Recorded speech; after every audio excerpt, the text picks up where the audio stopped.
third eyelid sticking out. Only put the eyelid in to keep Paul interested. He's got a bit of an ophthalmology fetish, you see. So she's had various courses of antibiotics, including doxycycline. She'd been on a fair bit of prednisolone and sort of almost a mg per kg doses, and which sort of seemed to improve her demeanour, but certainly the discharge in the eye was looking worse and worse. By the time she came to us, she had obviously the discharge and the third eyelid prolapse. She had quite a large submandibular lymph node. The vets at Gordon had cleverly aspirated that lymph node and sent that off to the laboratory, who'd identified cryptococcal yeast on the smears and the inflammatory response.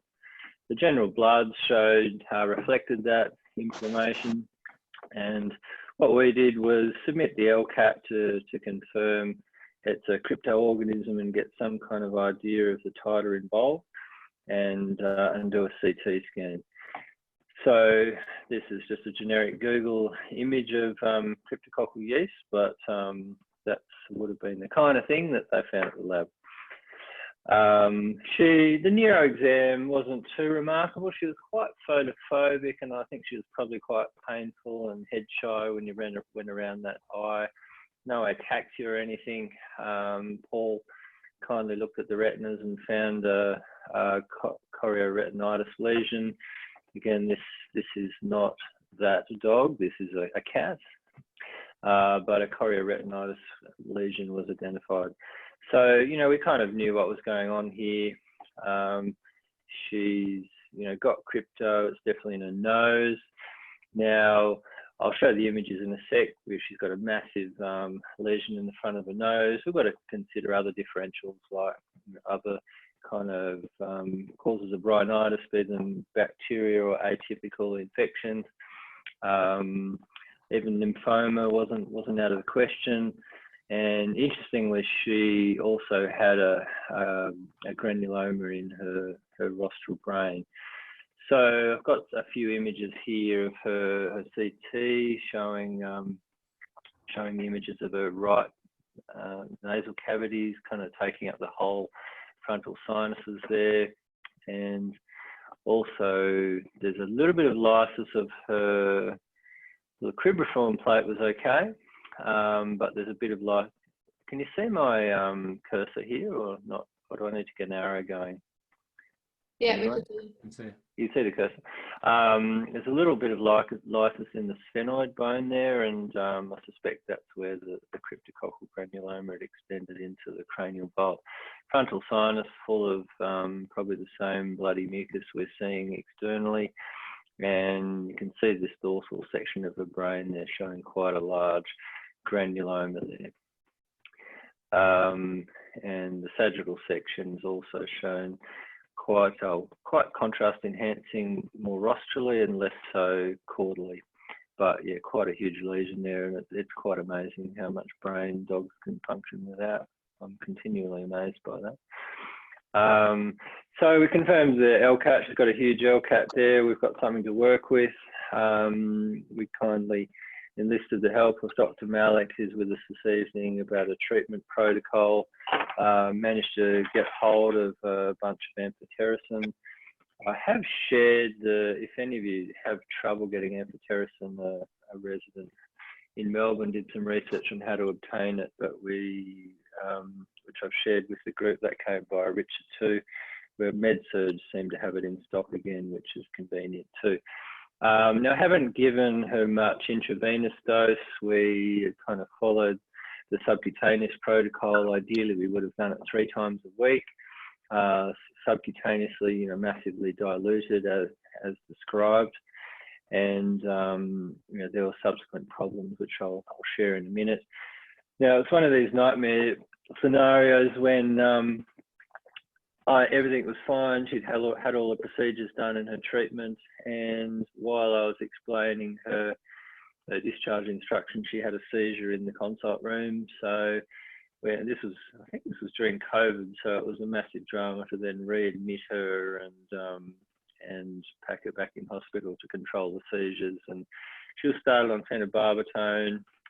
She'd been on a bunch of preds, so I didn't give her the dexamethasone off the bat. and we'd also planned to get her onto an azole, so fluconazole, which was certainly planned to be long-term. She was in with us for a few days. She seizured like a couple of times a day, not severe, more kind of some dorsal rigidity and opisthotonous, so not generalised, not a long generalised seizure by any stretch. Phenobarbital, fluconazole, paracetamol and for pain, and we also used gabapentin for a little while and put her back on a low dose, so that was sort of 0.2 mg/kg per day of pred, just to try and reduce some inflammation. So we'd planned, ideally 3 times a week would have been great, but she became a little bit fractious in hospital and started to hate and resent us for the subcutaneous infusion. They did become painful after a while, and she developed sterile abscesses. She didn't cope very well with quite a low dose of phenobarbital. She was only on 2 mg/kg twice a day, and it was quite excessively lethargic and ataxic even after a week. And at the owner's request, we switched her to Keppra, which seemed to control or help with the seizures and without the phenobarbital side effects. She strangely develops incontinence after her treatments. It's not consistent. We thought it was volume related, but it even seems to happen whether we give her amphotericin, small amounts intravenously. We tried to compromise on the volume from 500 mils down to 350, which probably left it too concentrated and more likely to cause an abscess. But interestingly, every time I give her amphotericin, she's incontinent. It's almost a protest pee on the carpet, I think. She seizured for a few weeks and nothing too severe. We did a follow-up LCAT at the owner's request not too long after, which we'd managed to halve it. So happy days. Where are we? So we managed to wean her off the pred and Keppra. She got a bit cranky, so the owner's been dosing with trazodone before she comes in, and we managed to get her treated that way, but the subcutaneous thing was just not working. Painful and abscesses. Incontinence meds didn't really seem to help, and it was so transient incontinence. The great owner has learnt to live with it. So again, after discussing with Dr. Malik, and probably the main reason for sharing this case was that we've been doing intraperitoneal infusions for her of the amphotericin, same dilution. I've found, we had various combinations of catheters, and we found that the best thing is she has a trazodone, she comes straight in, and she's sweet when she comes in. We give her some Domitor, just enough to, it's about 40 mics, so it's per kilo, pretty solid dose, but just enough so she's a bit of a zombie. A bit of a clip and EMLA around the umbilicus, and using ultrasound guided, so use an 18 gauge needle and just kind of pick the best spots for the infusion to go. It's, we've got it down to a pretty quick process now, and she's been pretty cooperative for us. However, after a while, sorry, I don't know what's jumping back and forth between slides. However, she does seem to get some peritonitis. It's always sterile, like she has sometimes a bad day or two. You can kind of, I think Anna's done some for me and noticed that the peritoneum looks alarmingly thick and abnormal, and it's sort of persistently like that. And then from time to time, we've had to give her a bit of a holiday for a week or two. But yeah, the intraperitoneal route seems to be working very effectively, very well tolerated, and on the most part, it seems to be improving, and I've got some follow-up scans for you in a minute. She did, after another couple of months, develop a clinical sign. Someone's got a fair bit of chatter on their microphone. I don't know who that is. I can't. I'm just going to unmuting people if I'm seeing them unmuted. So if you want to contribute to the conversation, just unmute yourself, but then mute again once you're done. So she had a bit of a recurrence. She seemed to be reverse sneezing again, in particular, and snorting in the most foul way. Her lymph node, which had regressed in size, seemed to enlarge again. her LCAT had worsened considerably, so it was sort of doom and gloom. We found cryptococcal organisms in a lymph node. We attempted to culture this so that we could get some MICs and kind of match that with the fluconazole dose. Unfortunately, we did get some Savarose agar in, but we couldn't seem to get any live organisms. So I guess I'm not sure whether that means there was live organisms there. Certainly clinically, and the LCAT would suggest that there was a bit of a lack of response for a little while, but we didn't manage to get the plan was for Vetnostics to submit that to Westmead for some culture and sensitivity data, but that never eventuated. So with further advice, we massively increased the fluconazole. We added in terbinafine as well. We considered doing amphotericin CRIs, but we've sort of run out of insurance from the dog, so the owner's sort of paying out of her pocket now, so we're trying to limit the cost a little bit. But she seems to be going really well at the moment, happy as Larry, apart from a little setback after each amphotericin where she's incontinent. She's on a nice combination of fluconazole, terbinafine, and once or twice a week amphotericin.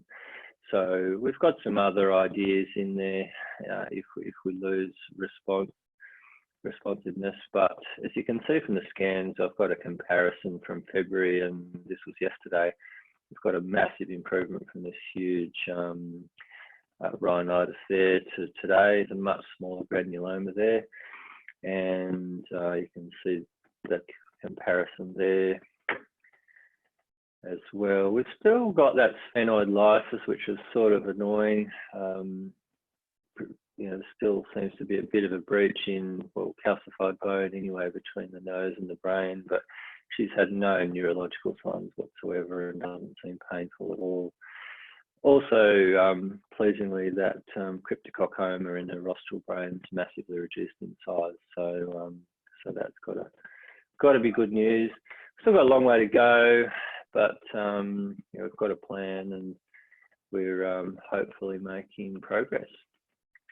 So it's not the most exciting case in the world, but we're just another frustrating crypto. But I thought the images involving the brain and the nose are pretty interesting, and the intraperitoneal amphotericin is something we haven't done before. Thanks very much for Richard for all his advice, and yeah, hopefully we'll have a pretty clear brain scan for you guys next year. And that's me done. So any questions or comments? Yeah, Dave, Dave, did the dog lose its sense of smell?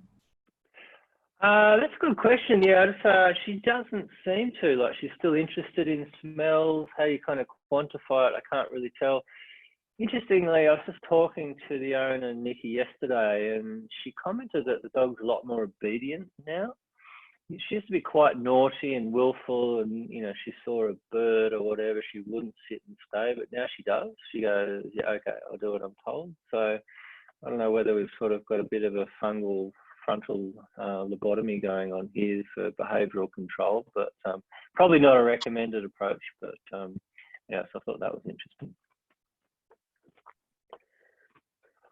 All right, so there's no more. Sorry, I'm also interested in your use of PRED, and yes.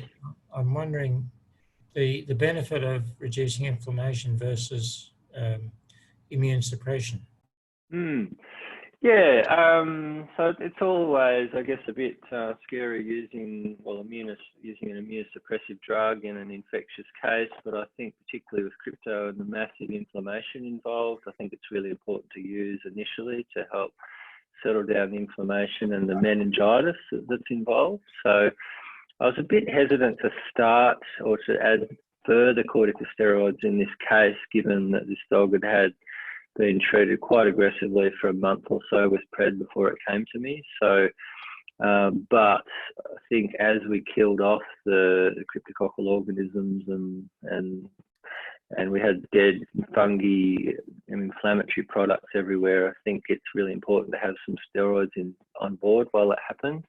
And certainly I only ever used an anti-inflammatory dose, so, and only a pretty short term, so certainly hopefully not enough to impede progress of treating the infection.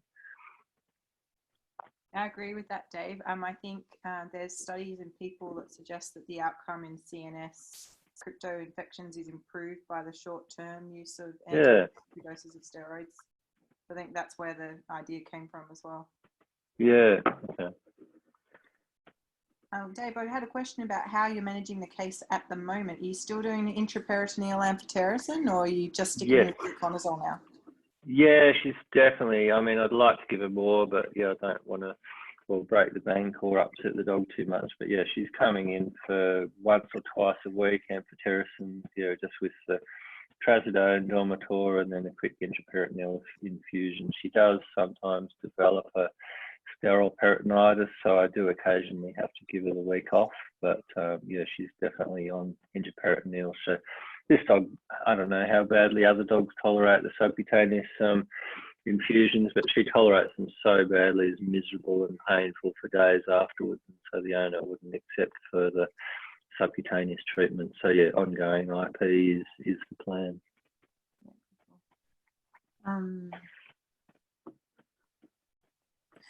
One other comment that I had on your case was that Richard's recently been suggesting the higher doses of the fluconazole, which you're using as well in this patient. So like the 10 mg/kg twice daily of the fluconazole. I think that's a bit of a change from the literature. But I found that quite successful in some of the patients we've been treating as well. Yeah, well, she seems to have gone back into, responding once we doubled the dose, so almost doubled the dose. So yeah, and I guess if we do get a relapse, we'd plan to try and culture some and do MRCs, and I think Richard's implying we can use much higher doses potentially if necessary, like even higher than 10 mg/kg BID. I think that's right, Richard, is it? Yeah, in a perfect world, if you culture it and you work out the MIC and you do therapeutic drug monitoring where you do at least trough levels, and you want to get the trough levels 5 times higher than the MIC, that approaches the ideal. So it just depends whether you have a resistant C. gatty or you've got a very susceptible C. neoformans. It just, when treating all fungal disease, the value of measuring blood levels is really good, particularly when you know what your culture shows. But if you treat a lot of dogs and a lot of cats, 10 mg/kg twice a day is very much the type of dose that you should be aiming for. They normally cope with it fine. Yeah, so I think we started off a bit homeopathic and a bit wussy, so I think we had to really up the ante to get a better response to the disease. So. Richard, sorry, I was just going to ask, Richard, in the US, the sort of distribution of neoformans and gatty is quite sort of predictable, or there's kind of clusters. Do we see that or know that in Sydney or not? In Australia, the pattern is sort of like this. In Sydney or in Brisbane, 80% of the cases are C. neoformans, 20% are C. gatty VG1. VG1 is the one that's associated with eucalyptus trees. The complication is if you go to Perth, if you're Anna Tebb or Mary Thompson or somebody like that, then in Perth they have a lot of VG2, which is a type of C. gatty that isn't associated with eucalyptus trees and is much harder to treat and tends to have higher MICs. So the distribution depends on where the dog comes from. If you go down to where Jeff Gibbons was at Charles Sturt University, there are all of the river red gums along the Murrumbidgee, so they get a lot of Cryptococcus gatty VG1. So it just depends on the particular area you live in. Okay, so mostly in Sydney it's neoformans. 80%. Yeah, interesting. All right. Well, thanks for your input, Richard. We really appreciate it. So, Paul, happy for Paul to go next, Anna? Yeah, Paul? Yep. So, I'd like to introduce Paul Mccarthy, our star intern, until Josh is just rising from the ranks. But Paul's he's been sucked into giving a talk, and so we need to be kind to him if you can. And take it away, Paul. All right, sweet. Thanks, guys. Thanks for spending your evening listening to me. Let me just try and figure out how to share my screen. 1 second. Okay. All right. Is that the PowerPoint or no? No. Not yet. Just go to start show, and it'll.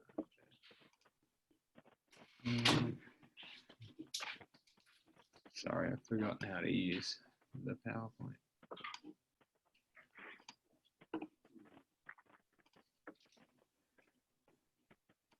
Oh, That's it.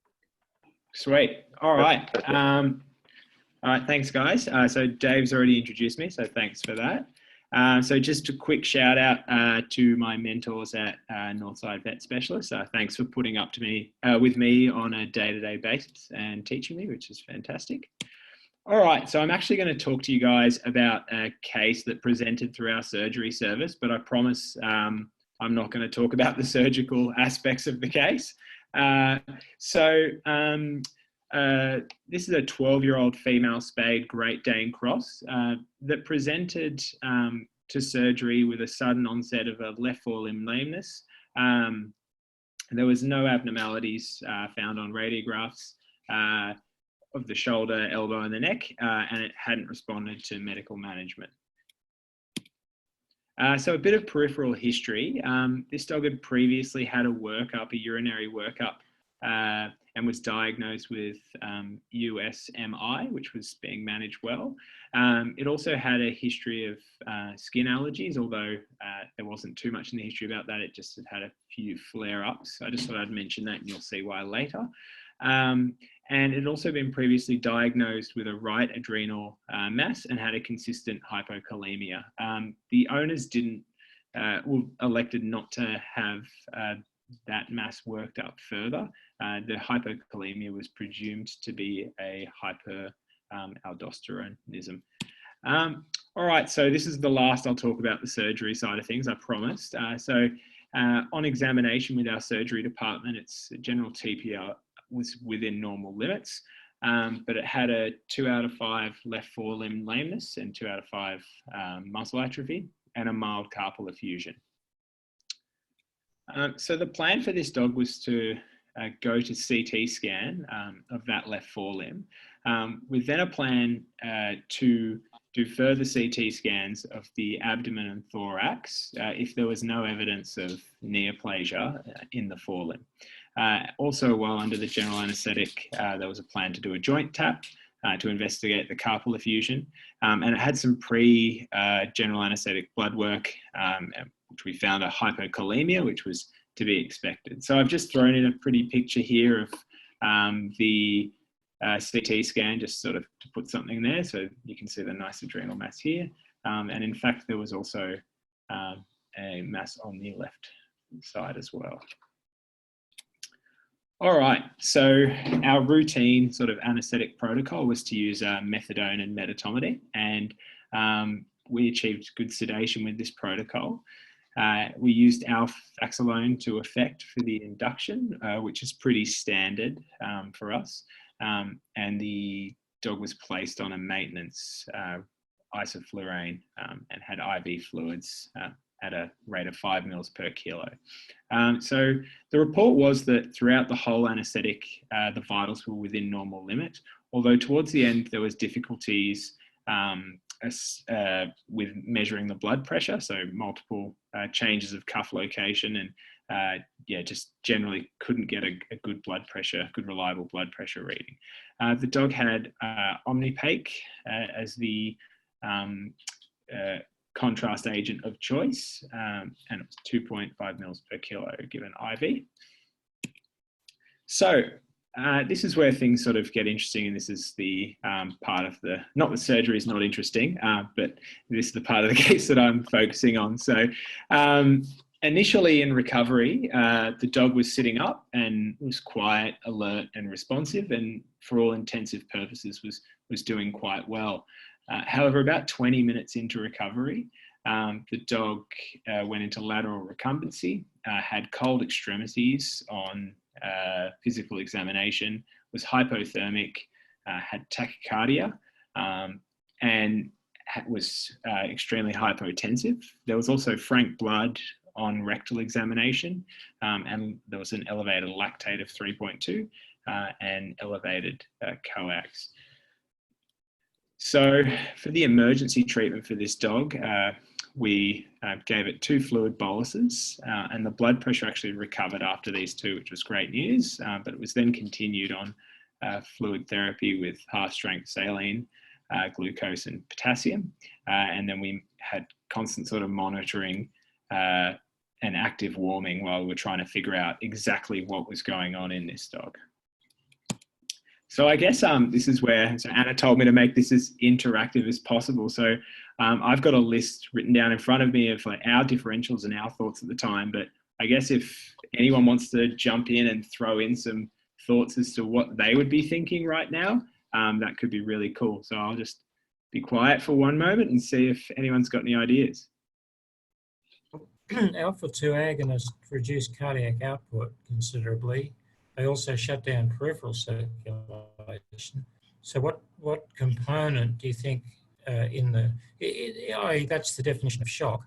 What component do you think we have here due to that, the alpha-2 agonist? So so in the sense that, so are you referring to the metatomadine specifically? So the alpha-2 as the pre-medication? Yes, yeah. So the hypertension, yeah. So I wasn't, can you repeat that again? Sorry, just because if you go again, I didn't quite. Yeah, well, they're known to reduce cardiac output considerably. Yeah. They're also known to shut down peripheral circulation considerably. Yeah. That's the definition of shock to a degree. So, yeah. Whereas I doubt, it's probably everyone else, that that's the only component responsible for shock. But would it play a part? Yeah, I guess it could. And with that in mind, we did reverse the metatomadine. It was one of the first things that we did. However, I guess, I'm not an anaesthetist and certainly don't have a huge amount of experience, but I guess my thoughts are that I was always taught that while there is peripheral vasoconstriction, often the blood supply to those vital organs and the gastrointestinal tract and everything is actually quite well preserved in when giving alpha-2 agonists. So yeah, I mean, it's definitely on the list. It was one of the differentials, but and it still could be. Yeah, I'm not 100% sure, I guess. Yeah. I might jump in there just as far as kind of how things unfolded. This dog didn't have cold extremities and had measurably normal blood pressure throughout the anaesthetic.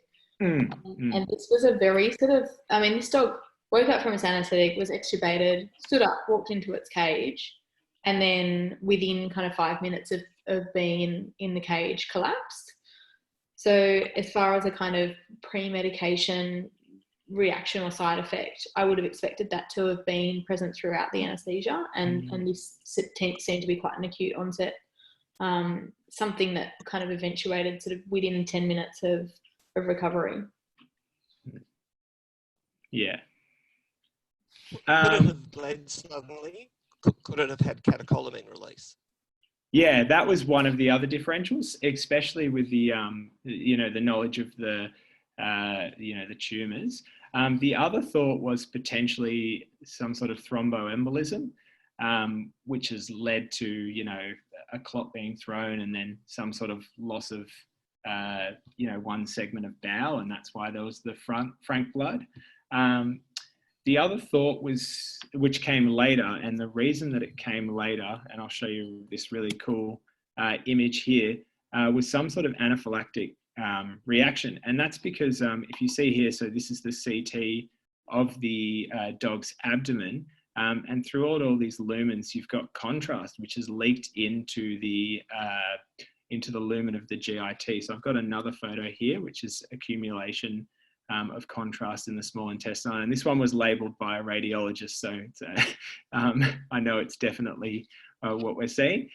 So I guess I had a look in the literature to see if there was anything like this, and I could only really find, one or two reports in the human literature talking about this sort of, they describe it as angioedema and accumulation of contrast, and they associated it with an allergic-like reaction in response to contrast. So I guess my question is, has anyone seen anything like this at all in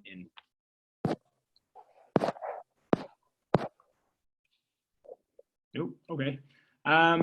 Yeah, so it was really interesting, and I guess the mechanism behind this, the thoughts were that, you know, with the release of all those inflammatory mediators, and you have then the leaky vasculature, then perhaps it's the contrast has leaked out into the lumen that way.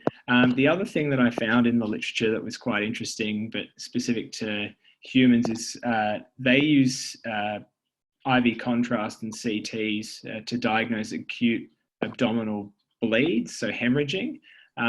So that was, I guess, another possibility.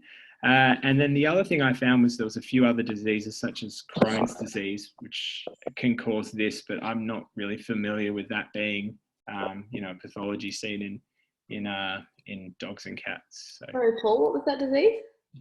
Crohn's disease in people. Yeah, Crohn's.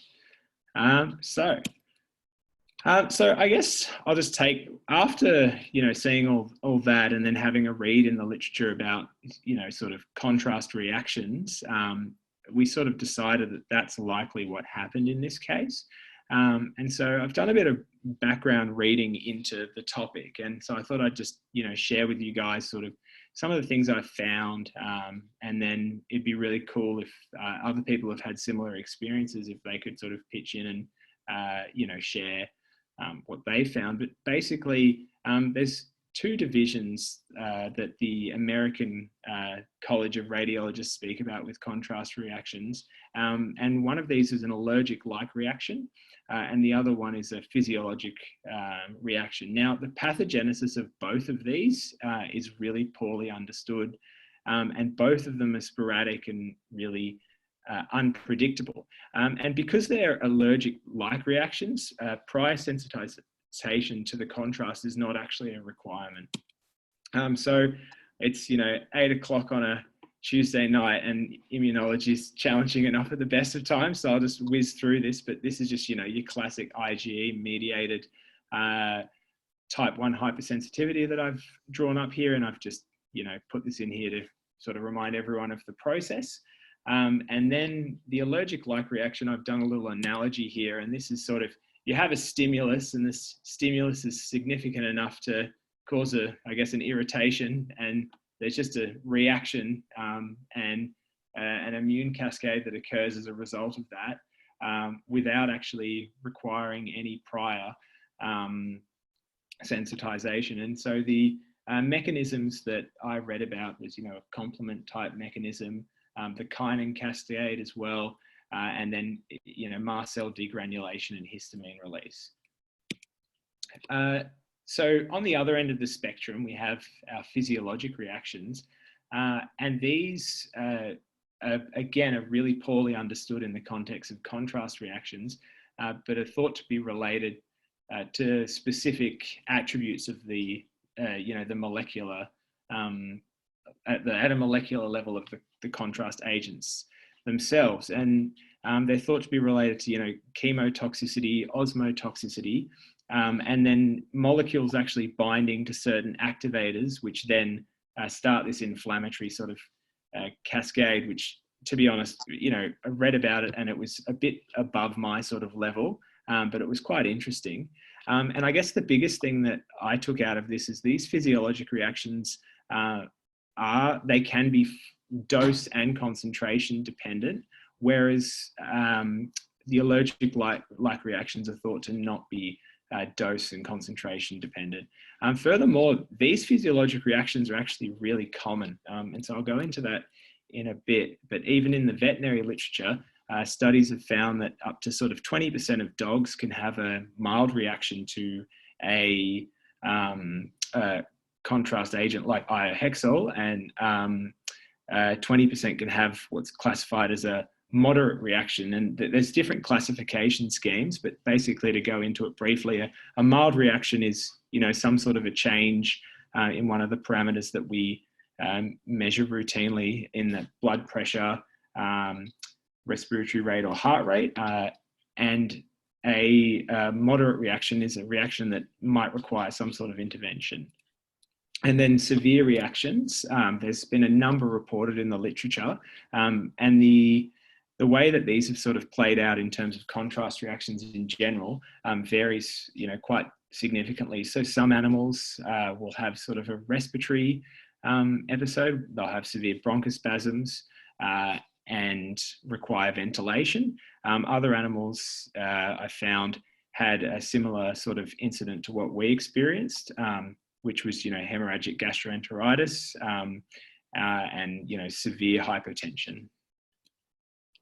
Okay, so just a bit of a brief sort of background on contrast agents themselves and why this is important. So, and it gets a bit confusing, I guess, because there's iodinated contrast agents, which are then further divided into ionic versus non-ionic. And the important thing here, I guess, is that non-ionic refers to a low osmolality, while the ionic agents are a high osmolality. And historically in the human literature, and we have as well, as we've shifted away from these high osmolality agents towards using these low osmolality ones. And the reason is because the high osmolality ones were causing a lot more physiological reactions. So to give you a bit of idea, so Omnipate, which is the iohexol, the one that we frequently use for CTs, and at the end, I guess would like to hear what everyone else uses, but I'm presuming it's something similar, is a low osmolality iodinated agent.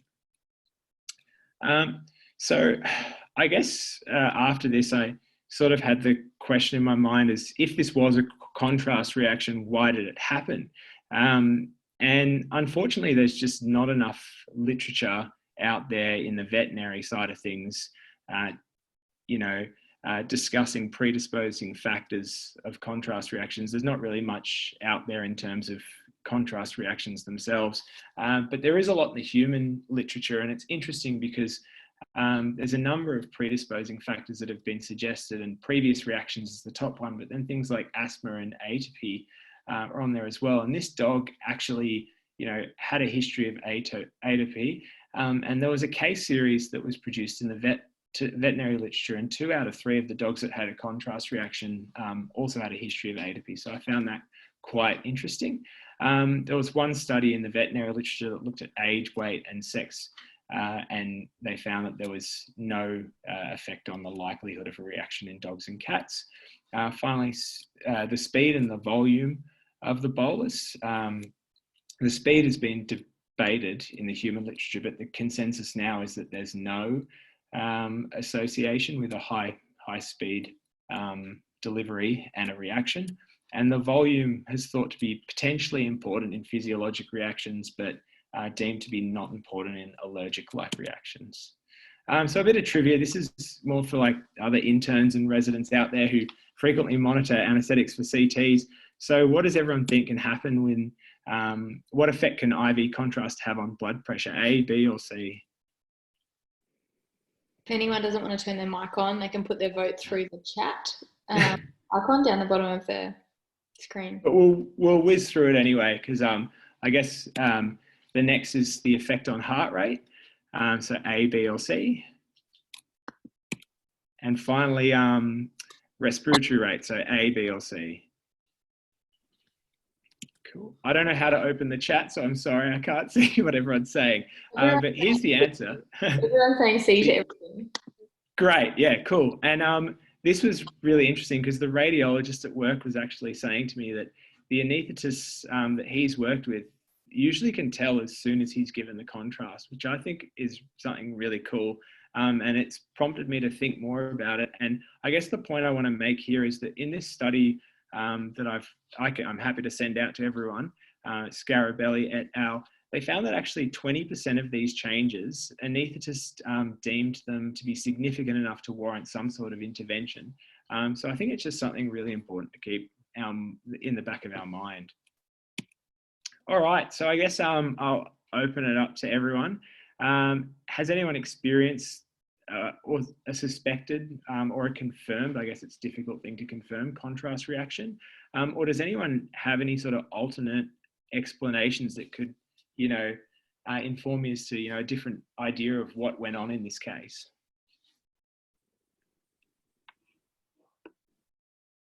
I'm going to put my hand up and say, Paul, that's an awesome presentation one.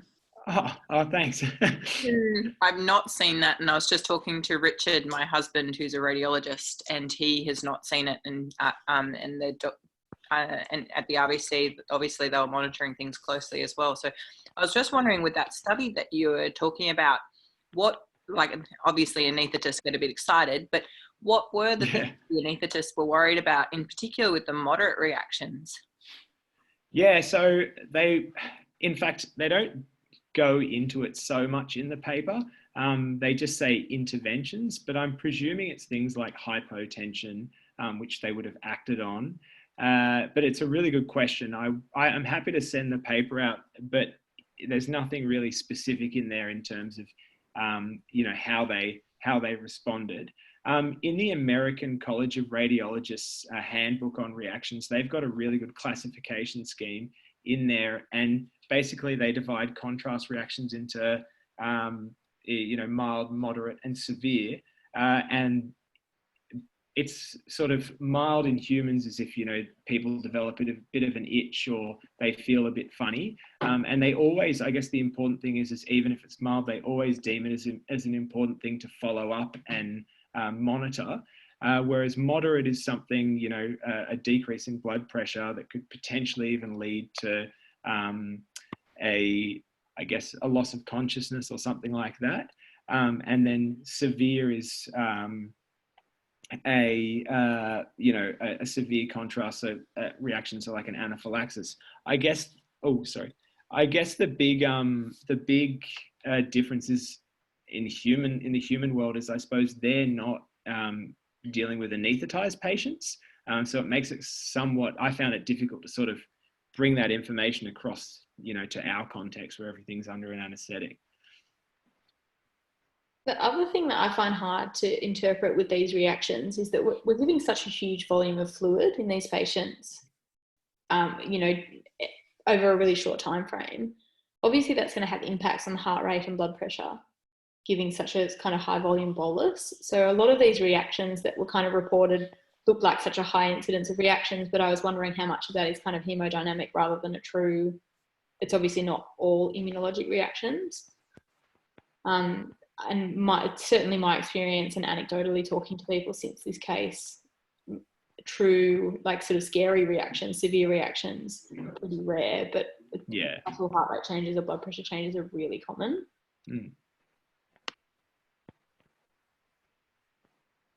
Yeah, and I guess you know, everything, even in the human literature, even when they have these predisposing factors that they know are predisposing factors in people, there are very few that they actually do anything about. So they'll rarely pre-medicate with, you know, things like cortisone. And their justification is that, you know, the rate of a severe reaction is so small. And it seems to be the same trend in the veterinary world, which is, you know, a good thing. All right. Hi, Paul. Yeah. Awesome presentation. Oh, hi, Liz. Hey. It's good to see one of our old students now teaching. Yeah. Oh. I had two questions. One is, it was really cool to see the contrast in the lumen of the gut like that. I haven't seen that before, and I was curious if you saw any gallbladder wall edema or contrast inside the gallbladder, anything like that, because we could see some anaphylaxis. Yeah, that's really good point. I don't know off the top of my head. I'll have to go back and have a look. I'll have to go back and I might have a chat to the radiologist tomorrow, and we'll go back and have a look. And then if there is, I'll send it. I'll send something out. I'll get Anna to send something out. But off the top of my head, I don't think so. And then the only other question I had is how's the dog now? Because I guess it's had some risk factors for AKI if it's had hypotension under anesthesia and contrast at the same time, and then some sort of anaphylactic-like reaction. Are its kidneys okay?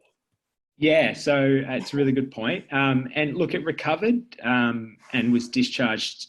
So it sort of recovered quite significantly in terms of its demeanour and everything that evening, and was walking and everything after a very stressful, 3 or 4 hours, and then remained in hospital with us for another 3 days and was discharged. And we were monitoring the kidney values, and the values were all okay.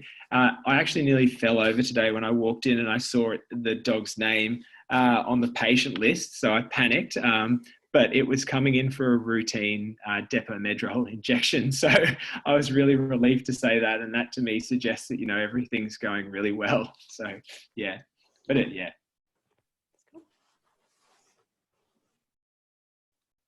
Can I just ask a question? Yeah. Just, I'm still interested in its adrenal disease, and I'm interested in whether it really did have hyperaldosteronism or not. And it seems to me that if I was worried about a problem under general anaesthesia, an animal that may or may not have had an aldosterone producing tumour, I would like to know that before I knocked it out. And if it did, then I'd want to give it spironolactone to make it a better surgical candidate. And it isn't just, the hyperkalemia. It is a good cause of hypertension.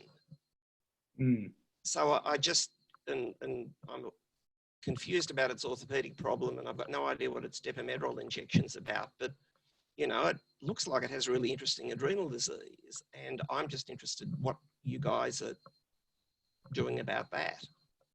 Yeah, Richard, I'd looked after this dog extensively around Christmas time, and the owners, I'd had to cancel their ski trip to America in January because the dog was at imminent risk of death. So they sort of they refused CT and investigation for surgery. And sorry, Paul, I never kind of reviewed what kind of endocrine workup I did at the time with regard to looking for a FIA or anything.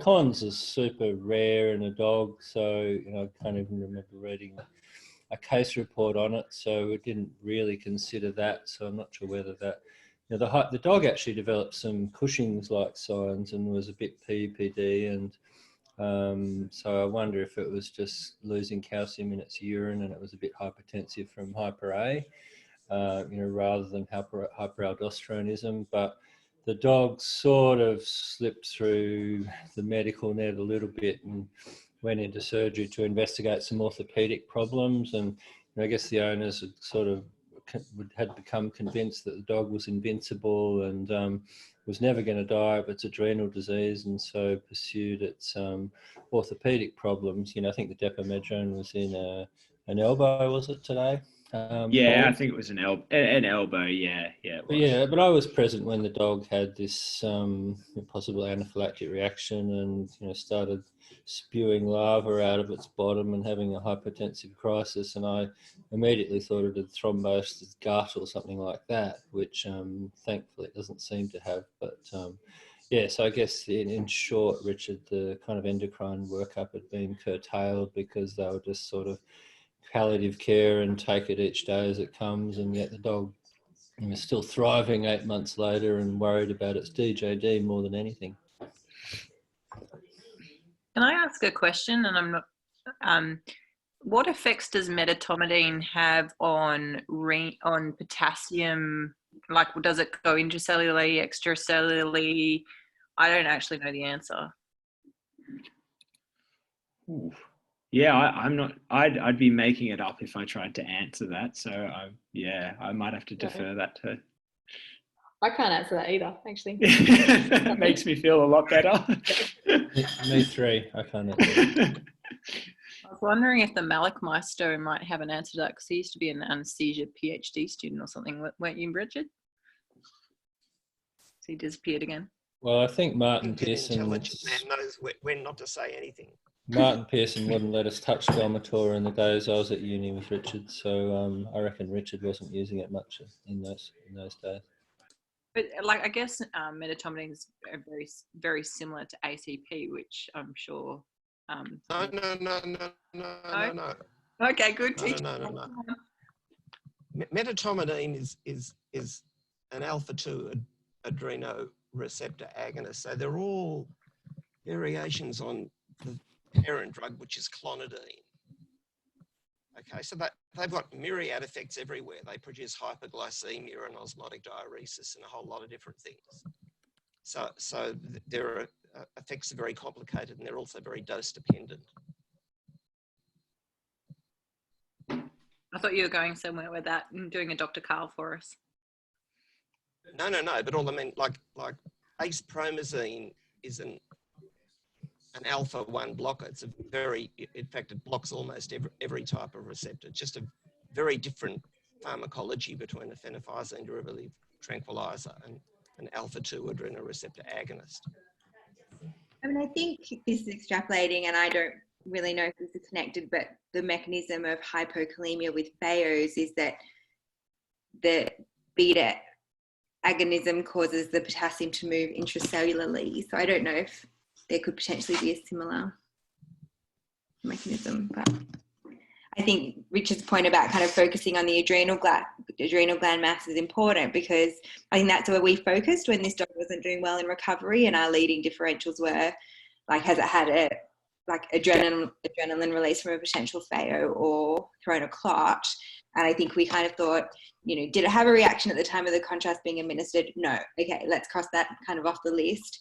Let's now focus on how the adrenal gland has caused these clinical signs. And probably when thinking about the way that we think we might have gone a bit tunnel visioned with that, which probably in the context was reasonable, but now having, we've done like a roundtable discussion on this case and reviewed it, probably it's a good lesson of taking a step back and, thinking about all the possibilities of it. All right, well, thanks. I think you all wrapped up there, Paul. Paul, that was awesome. Yeah. Well done, mate. Oh, We really thanks, appreciate guys. that. So a grand finale, just so we can get to bed at some time. Dr. Anna Denga, take it away. Yeah, well done, Paul. Can I just say, Paul's been out of uni for 6 months now. He's doing really well. All right, so I'm going to try and share my screen now. Should be interesting.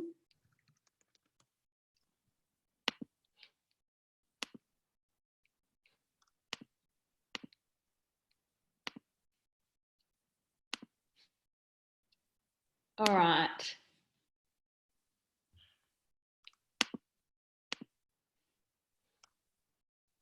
Okay, can everyone see it? Yeah. Yep. Okay, super. Okay, so I'm going to talk about Jake, who is a 6-year-old, beg your pardon, male-neutered ragdoll, who presented to us a couple of months ago. And I have to say that this case is still a work in progress, and I'm actually presenting it because I'd really like some input. So if at any point anybody wants to ask any questions to clarify things along the way, ask as we go, just jump in and interrupt. I don't mind at all. So Jake presented to us with a long history of vomiting. So he's a cat that vomits around about once a month on a regular basis, sometimes increases to about a weekly frequency, particularly when he's kind of grooming a lot. He's a long-haired cat, often brings up hairballs, and the vomiting doesn't seem to have any association with food intake. So often on an empty stomach, often brings up hairballs, not consistently, kind of straight after meals or anything. Over the 5 days prior to presenting to us, he'd been vomiting daily at least, sometimes a couple of times a day.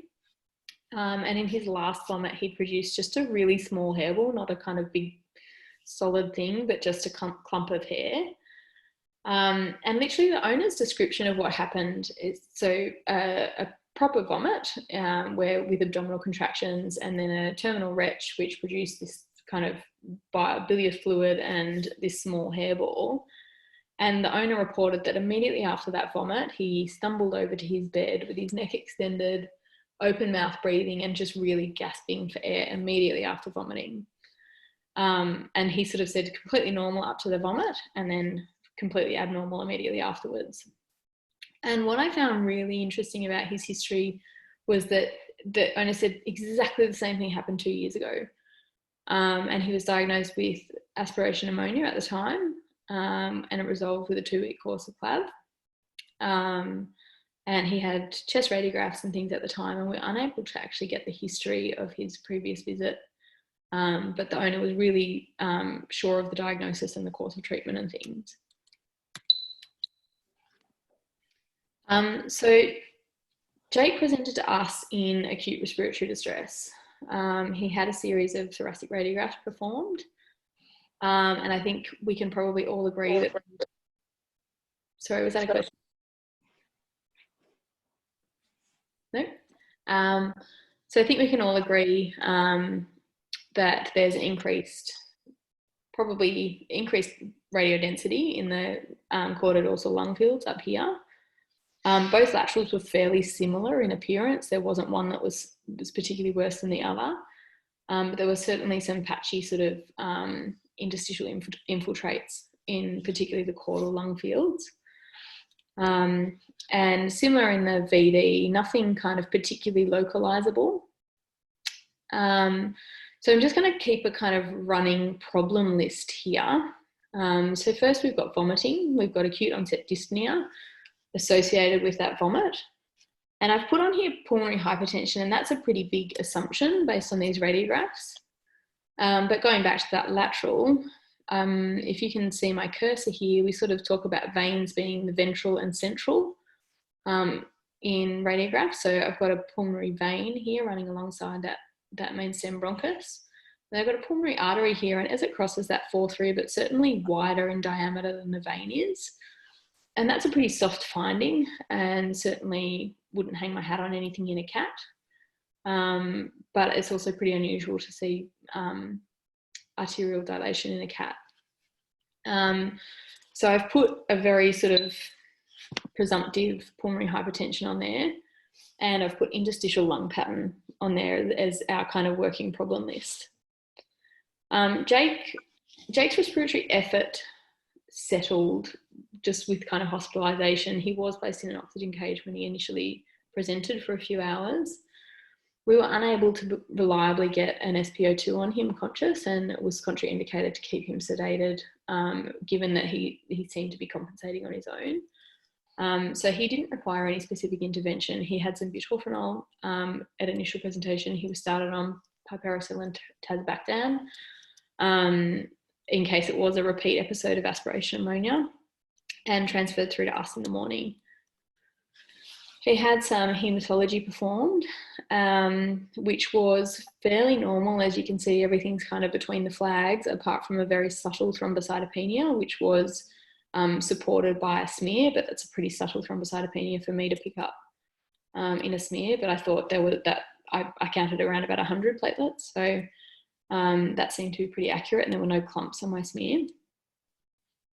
And biochemistry, and as you can see, there's not anything really jumping out as abnormal here, and particularly things that I'd be interested in a cat with chronic vomiting. His globulin levels are kind of mid-range to high normal. He doesn't look like he's got a significant amount of systemic inflammation, and I should go back to the hematology actually. As far as looking for systemic inflammation in a cat with a query of aspiration pneumonia, I don't think that neutrophil count is very impressive, but obviously we need to take repeated samples to establish a trend in that.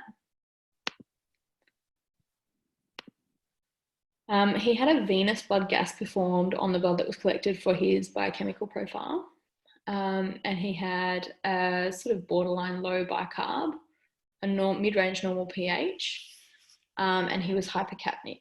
On the venous sample, but it's pretty borderline. His electrolytes were all normal. Because he had this chronic history of vomiting, and particularly this sort of acute on chronic increase in frequency of vomiting, he did have an abdominal ultrasound performed. Unfortunately, it was on a day where there was no radiologist in the clinic. There's only one day a week there's no radiologist in the clinic, but I did this ultrasound. And at the time, I thought his pancreas didn't look particularly hypoechoic, but it was prominent. And the tissue surrounding the pancreas, the fat sort of surrounding it, particularly cranially and surrounding the portal vein, which is shown in this image here, is just a little bit bright relative to the other fat in the area. And his gallbladder wall just looked really marginally thickened, but not necessarily kind of, it's potentially got a tiny little tiger stripe there. So I wouldn't necessarily describe it as edematous. I just describe it as subtly thickened. And then we've got that bright sort of fat around the periportal region.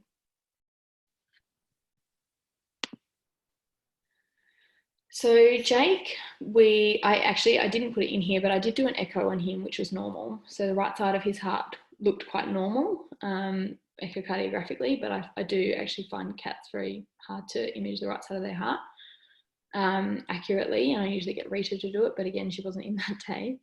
That's pretty disappointing given the pulmonary artery on the radiograph, isn't it? I know, absolutely, yeah. But I actually looked specifically for a tricuspid regurg, couldn't find one, and the right ventricular wall looked normal. There was no sort of significant flattening of the septum, to my knowledge. So I couldn't find any evidence of pulmonary hypertension on the right-hand side of the heart in this cat. So this is actually a video of, sorry, was that a question?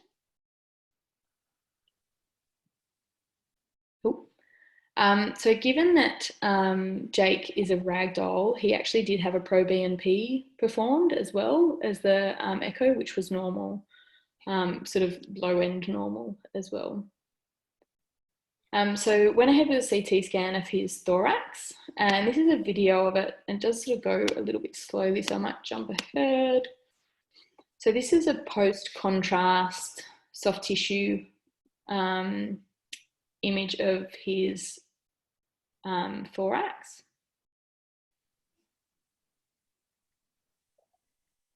Now, as we go through, I'll pause it when we get to the sort of interesting part.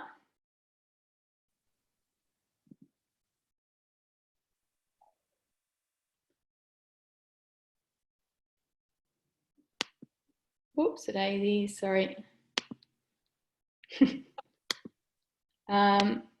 So what I want to show you is in this pulmonary artery here, so the right main pulmonary artery. So we come, if you follow that, we come down into the pulmonary outflow tract here, branching off into left and right main stem pulmonary arteries. And in the lumen of this pulmonary artery, have a look at this PTE, the clot that's stuck in that vessel. It's absolutely huge. So that clot is essentially almost completely occluding blood flow to the right lung. And then you can't see it as well in the soft tissue reconstruction that optimizes for, see that clot? It's amazing.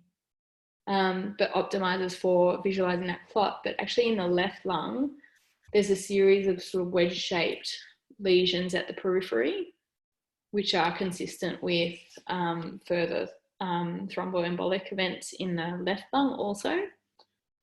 So there's a huge loss of lung volume, or beg your pardon, of blood flow to both the right lung and also segments of the left lung. So this cat's had a huge thromboembolic event going to its pulmonary vasculature, and we had a lot of trouble kind of tying that in with, you know, why has this happened immediately after vomiting? Again, checked the right atrium, had the right side of the heart reviewed on CT scan, and there was no evidence of right-sided cardiomegaly. Apart from that sort of clot in the pulmonary artery, we couldn't see any evidence of heartworm or anything, but we did run heartworm antibody and antigen titers just to be sure. As we sort of scroll through the CT scan to get to the abdomen, fortunately, our very clever radiologist, Mariano, has noticed, oh, see, this is going to stretch my CT knowledge. Have a look at this vessel here. So phrenic vein, I think. And then a vessel diving off the side of that and joining onto the gastric vein. So this cat has a left gastrophrenic portosystemic shunt, despite having no biochemical or clinical symptoms of a shunt, historically or presently. So our problem list we have now, got this shunt. I'm going to say we've got a problem list of vomiting. We can explain our dyspnea, pulmonary hypertension and interstitial lung patterns with the PTE. We can explain our thrombocytopenia with the PTE also. I would say that it's consumptive thrombocytopenia. We did an arterial blood gas while this cat was under anaesthetic. And interestingly, she'd been hypercapnic on venous blood sample. And he remained hypercapnic on the arterial blood sample, which is actually unusual in a patient with PTE, and I don't have an explanation for that. So if anybody can contribute to that, I'd very much welcome it. She was a little bit hypokalemic at this point, having been hospitalised and on fluids for 24 hours. So I suspect that's iatrogenic hypokalemia. The periportal hyperepigenicity I have attributed to right-sided congestion, so a little bit of edema surrounding the caudal cava and increased fluid in that area. So we have a PTE, a portosystemic shunt, and vomiting, still to kind of explain. So additional testing that we did, heartworm antigen and antibody was negative, as we talked about. We did run a toxoplasmosis, IgG and IgM titer, and both of them were less than 1 in 16. So it's probable that this cat hasn't actually been exposed to toxoplasmosis. And we did run a coagulation profile, more to screen for kind of factor deficiencies such as factor 12 deficiency, which actually can cause hypercoagulability in cats. But in cats with factor 12 deficiency, often purebred cats, quite common in purebred cats, they have quite a profoundly elevated APTT. And Jake had a mildly elevated APTT, which we see quite commonly, unfortunately, with the in-house coag profile. And this wasn't profound enough. I think this is probably due to consumptive coagulopathy associated with this PTE rather than a factor 12 deficiency.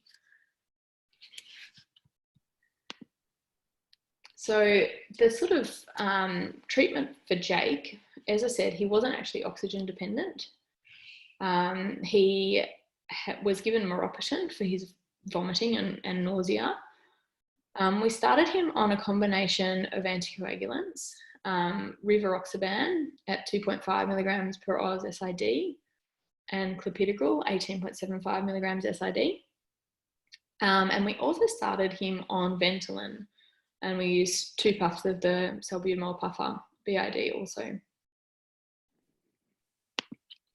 He actually improved really well. He went home 2 days after presentation with what we could measure as normal oxygen levels. So SpO2 was normal and oxygenating well. And I should have pointed out, but on 100% oxygen on his arterial blood gas, his PaO2 was 440. So he actually had quite good ability to oxygenate based on that. So only marginally compromised in that regard. So he actually improved quite well with this therapy. So what the questions that I have in this case, I wanted to just work through with everybody if everybody's willing to get involved in the conversation. And again, if you'd rather use the chat to contribute, feel free to put some sort of comments in there. Firstly, typically on either CT or radiographs, we see kind of atelectasis developing in cases of PTE. In this case, the left lung was almost completely clotted and we had very little collapse of that lung, whereas on the contralateral side in the smaller areas, we had some atelectasis in the areas, the sort of wedge-shaped areas at the periphery of the lung field where there'd been thromboembolic events also. So it sort of led us to look into why does the lung collapse with PTE? And has anybody dealt with this before, particularly in cats? No one? So decreased blood flow through the lung will decrease surfactant production in the lung, which, you know, the surfactant keeps those alveoli open, and without that surfactant, the alveoli collapse. So we've got a really good explanation for why the lung collapses. What I don't have a good explanation for is why, when such a profound obstruction of blood flow occurred in the left lung, right lung, sorry, I've forgotten now, in one of the lungs, why that didn't collapse. And I think it's probably that we could sort of see that clot within the pulmonary artery, and we could also see contrast enhancement around it. So I think there must have been some residual blood flow to that whole lung to maintain enough to maintain production of surfactant in that lung.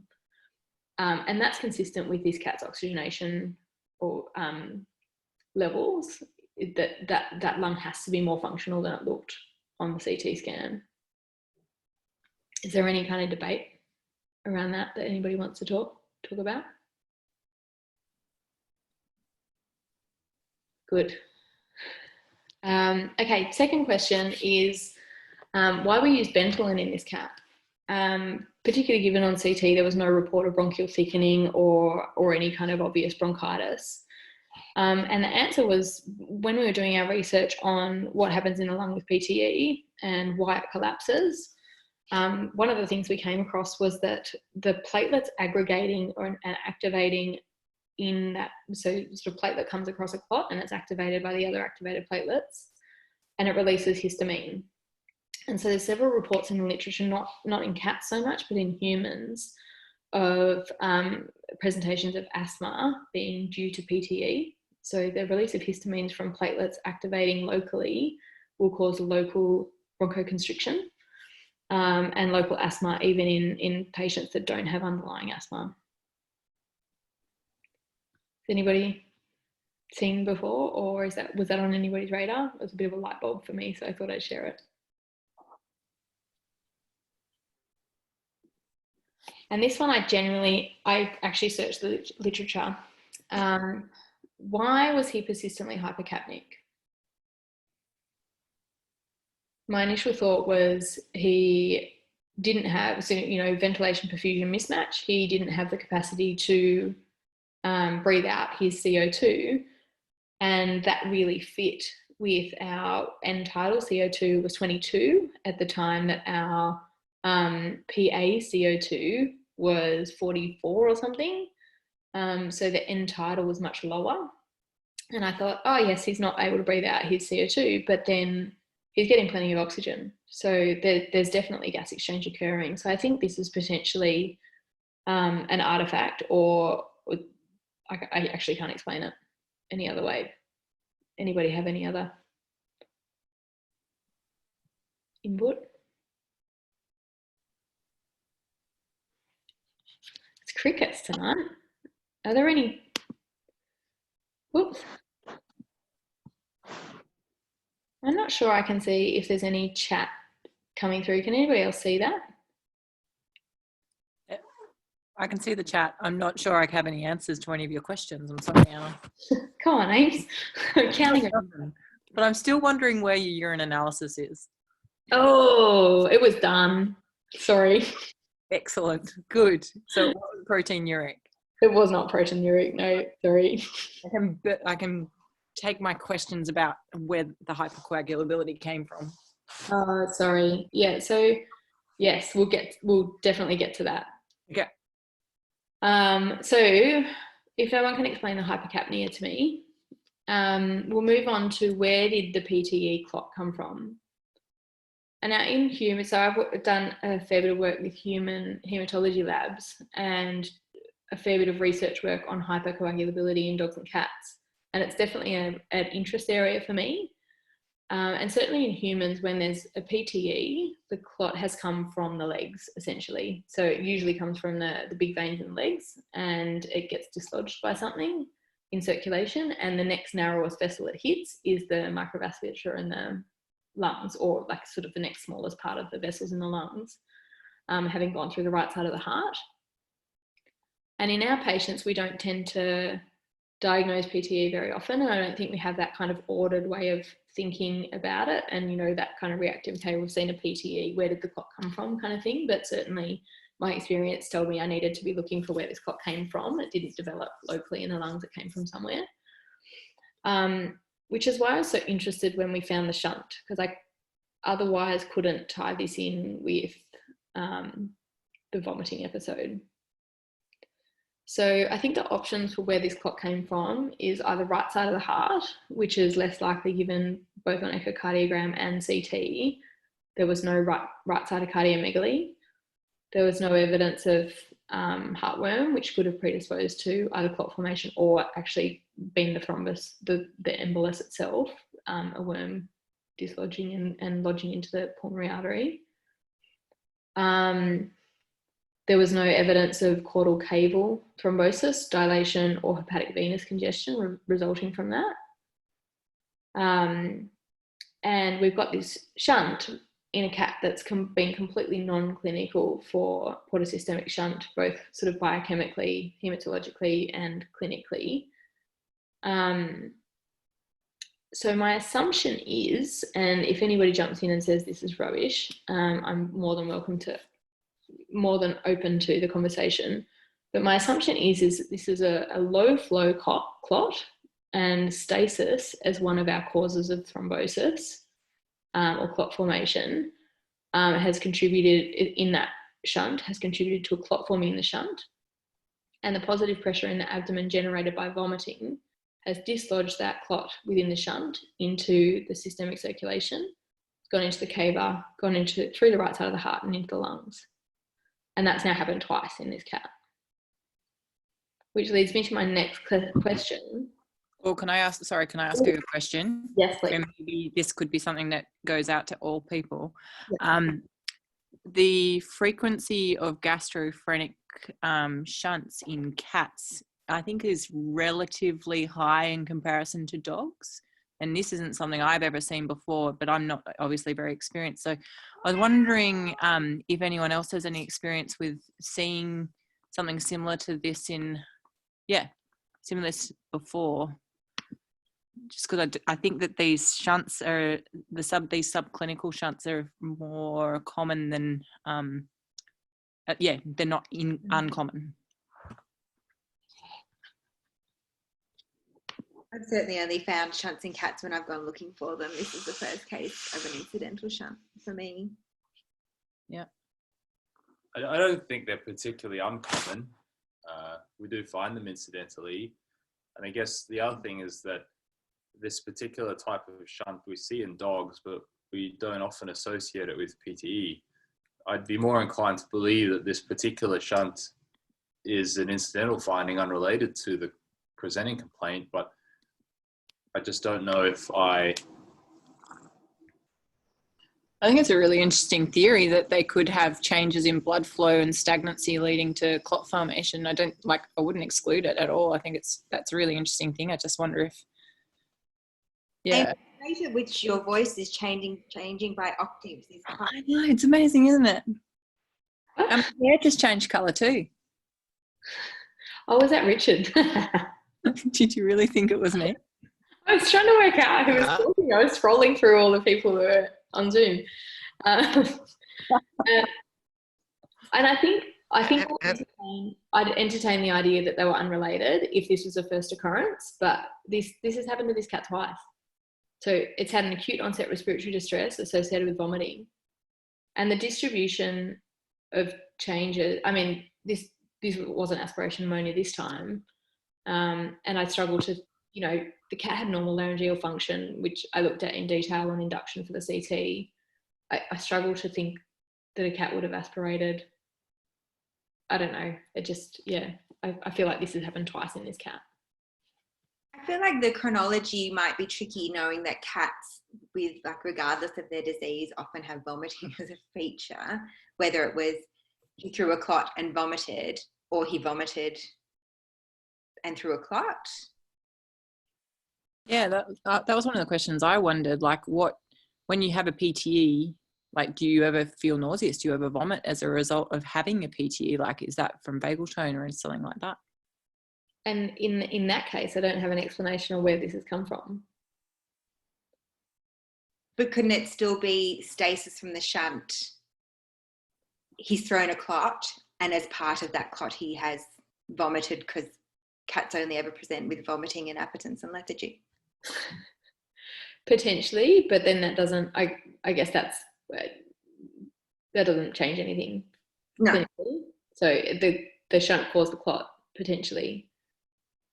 My only other thought, it certainly sounds like it was vomiting, because I think you said it brought up fur balls at the time, but sometimes coughing cats look like vomiting cats, whether the owner mistook vomiting for coughing and it was coughing with a PTE, but probably not true if it's bringing up fur balls.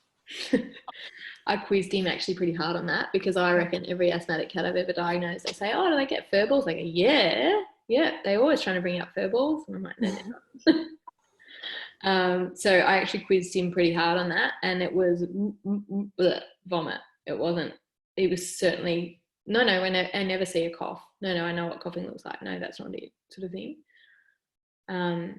But certainly I'd entertain the idea that there could be coughing. The cat never had coughing in hospital over the 2 days that it was with us as a clinical sign. So I think having an acute onset coughing without further coughing would be unusual.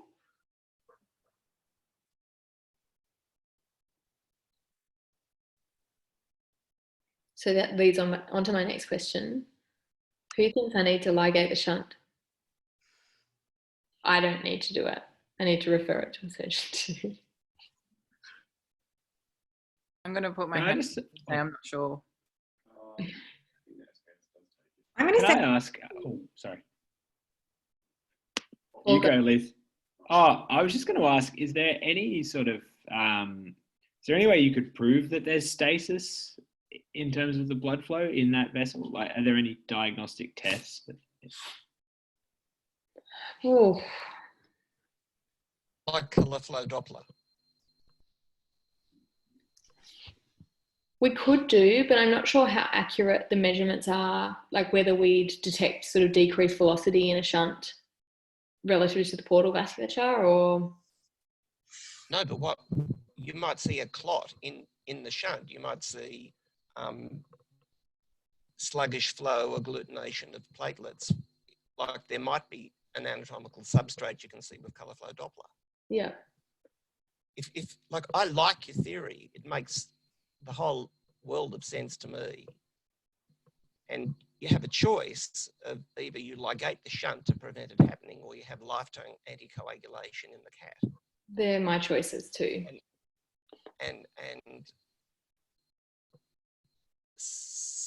But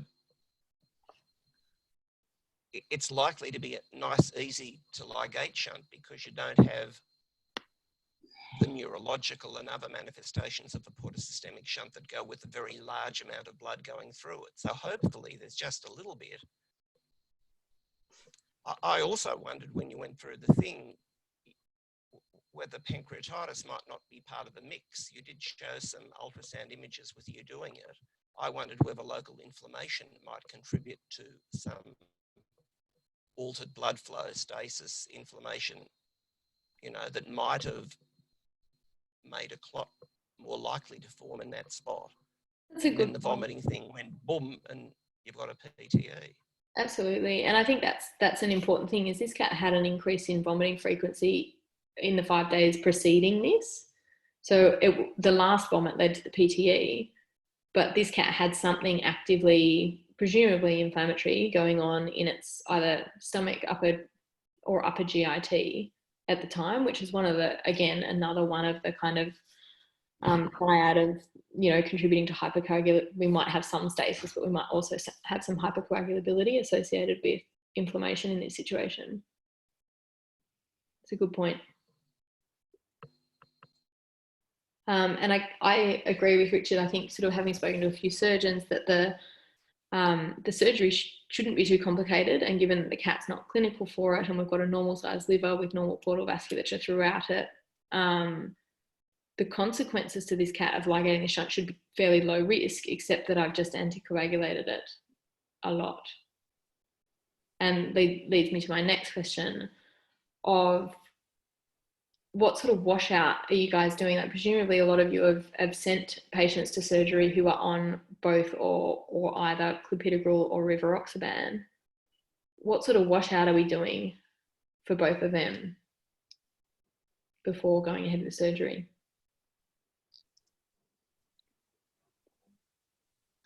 For what I've read with rivaroxaban, it's pretty short, like 2 to 3 days. But that was more focused on dogs when I was looking into it for a patient, but it's maybe somewhat similar in cats. And that's what my sort of reading has given me, sort of 5 days before kind of measurable effect is kind of, there's no more measurable effect 5 days after the last dose. So I was thinking sort of 7 days for the rivaroxaban, but I know the clopidogrel is much more variable. And I have actually lost a patient sending it to surgery from just oozing, like sort of bleeding that was not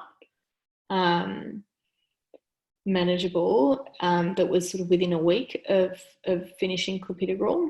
And I thought a week, based on my research, I thought a week was a reasonable washout time. And I'm just wondering whether anybody's had that same experience.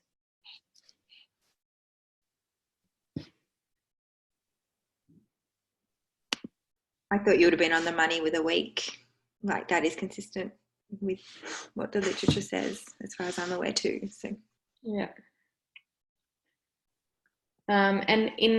So we've got the option, I guess, of potentially stopping anticoagulants a week before going ahead with the surgery, and then switching to Fragmin or an injectable 2A inhibitor, which might be sort of reversible with protamine. Would anybody kind of go down that route, or given that there's the potential for a clot forming at this point is fairly low impact on the cat, as long as we're managing the vomiting, would we just stop anticoagulants altogether?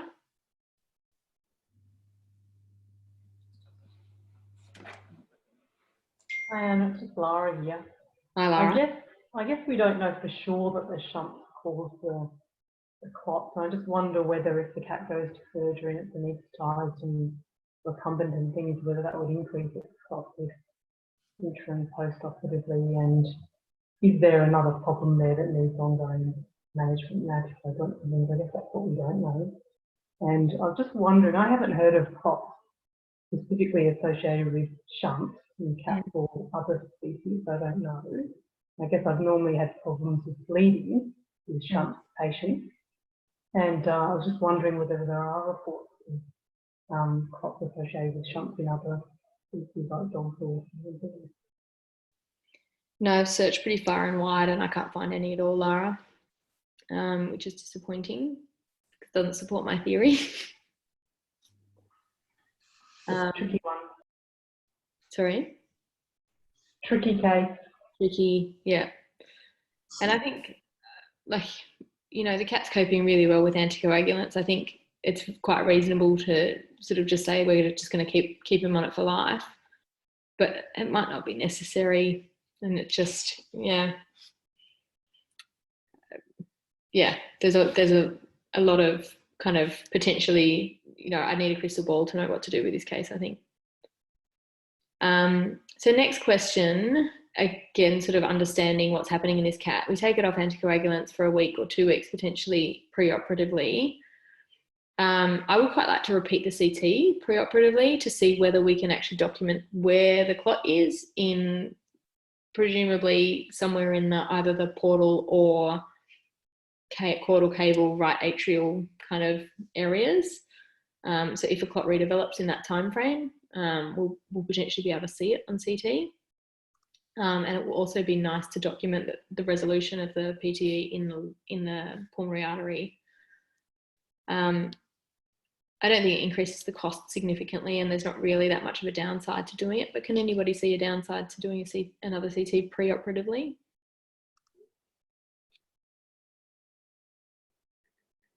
I think only time under anaesthetic and hypothermia and all of those things, but otherwise nothing specific. But how reassuring would it be if you go into surgery and like the lungs look beautiful and there's no clot and you'll sleep well that night.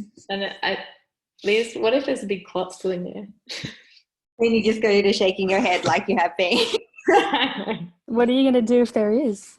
You're going to cancel surgery? I don't know. Well, I don't think so. I think I'd probably base it on arterial blood gas again. But, you know, based on the arterial blood gas last time, I would have sent this cat to surgery. Fernando came in to do an anaesthetic for us recently in a cat and taught us how to do arterial blood gas measurement from a tail artery in the cat. Is everybody doing this? It's amazing. It's so much easier than any other artery. Anyway, I'm going to be doing lots of arterial blood gases.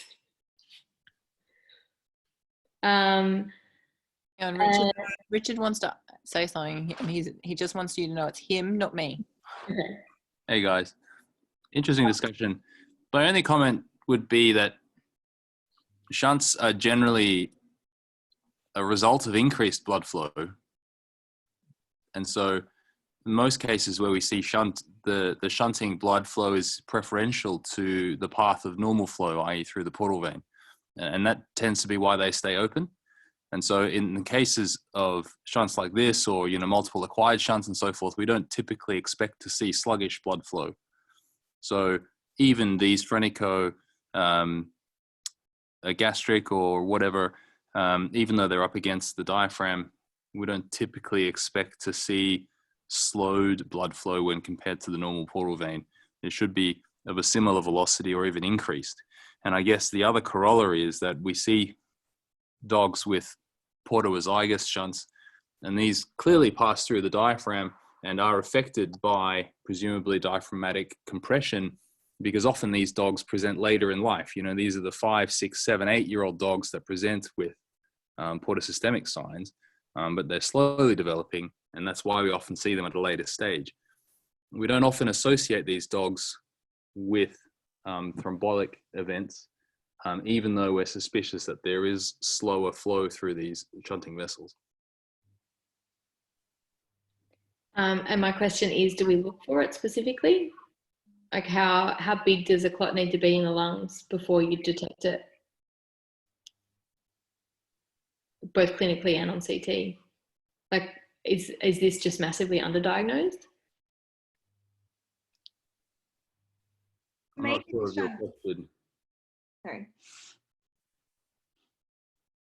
Because this is a massive PTE. But maybe the shunt's only a small part of it, in that there's an underlying hepatopathy that's impacting. We can see mixtures of hyper and hypocoagulability and changes of fibrinolysis, and like there's an underlying hepatic, like a hepatopathy, and the shunt is just one part of the puzzle. And on Richard's sort of point about stasis and flow through shunt vessels, I think that's really interesting, because presumably if there's increased flow through a shunt, then there's actually decreased flow through that phrenic vein, which means that maybe our clot was actually in the phrenic vein. No, I mean the shunt is the phrenic vein. I mean, it's that small short segment of communication between the left gastric and the phrenic, but because the blood is continuing through the phrenic from the gastric, it'll be increased and not relatively reduced, if that makes sense. Sorry, I meant to say, you know, the blood diverts through the shunt. Yeah. And I'm not sure whether I'm going to get the terminology right here, but the section of, gastric vein, sort of distal to the flow, distal to the shunt. Is it distal or proximal? So probably say away towards the cava or towards the portal vein. Yes. So towards the portal vein. Yeah. Presumably that has less flow through it, and maybe that's where our clot was, but the increased pressure and the pressure changes from vomiting moved it kind of away from the portal vein and then up the shunt, maybe. Yeah, I mean, to be honest, in all of the shunt studies that I've looked at, even those ones up in the diaphragm, we just don't associate them with intravascular thrombosis. You know, it's just not. Yeah. So, yeah. So then we've potentially got sort of two things going on, and I agree, like something's causing this cat to vomit, and that's as much of a problem as, if not more of a problem than the shunt. And particularly, you know, we know that portal venous thrombosis is associated with pancreatitis, systemic inflammatory diseases, and inflammatory bowel disease. So this cat could easily have pancreatitis, as Richard said, or inflammatory bowel disease, and have some sort of thrombosis, or have had some sort of thrombosis in the portal venous system potentially. The clot has to come from somewhere. Why not check a B12 as part of your assessment for the gastrointestinal tract as well, and see if you can determine more of a cause of the vomiting? Because if, like, and have you got access to TEG or anything at the moment? Or I guess like you've got it on anticoagulants, but just for interest's sake, have you got access to any testing for hypercoagulability? I don't, but is Christine here? I'm sure I could schmooze someone at the uni to help me out here. We'll run a tag for you. We can tag, that's fine. Okay, awesome. And as sort of your experience, would you do sort of one on anticoagulants and then one immediately preoperatively, just as a comparison? Yeah, usually with these, with cats, or like we don't have a lot of experience with cats, but usually we don't see a huge difference in the normal tag when we are at least doing it in patients on clopidogrel. You don't really see an effect on the normal tag. What we could do is do platelet mapping, so we can actually test the ADP receptor.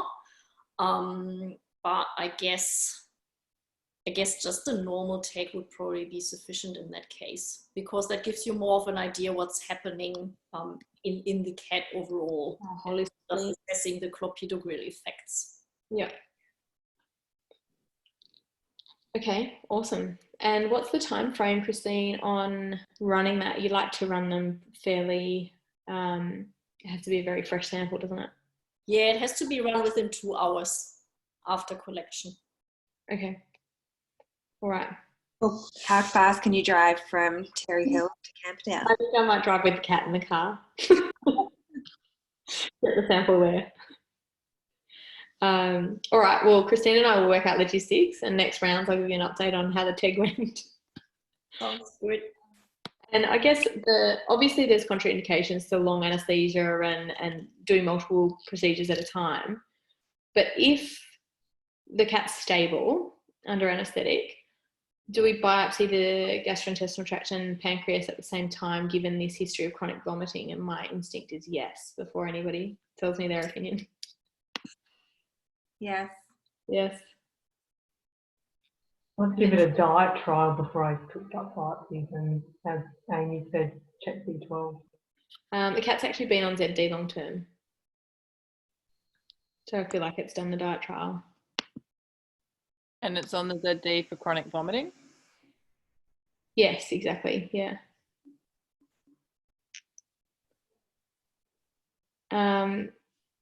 And last sort of section of that question, do we do the gut biopsies before ligating the shunt because of the changes that congestion might cause in the gastrointestinal tract, or do we do it after, only if the anaesthesia is stable?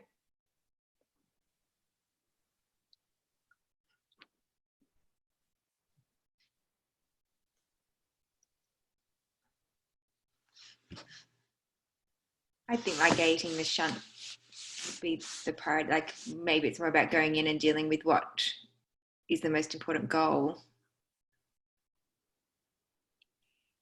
Okay. Anna, did you see that message from Jeff? Are you seeing the messages popping up? No, I can't see them. Can someone read it out to me? So Jeff's saying, yes, pursue the obvious ? And look for triaditis. Yeah. And then Mateo saying, do the radiologist give other differential diagnosis than thrombus for the filling defect? Can that be a vascular mass? Oh, good question. Let me just stop screen sharing and open up the CT report again just to give you. Can I just point out that that's one of our medicine nurses, and how awesome is she for still keeping like the medicine specialist in line after hours? 24/7. All right, so let me find this CT.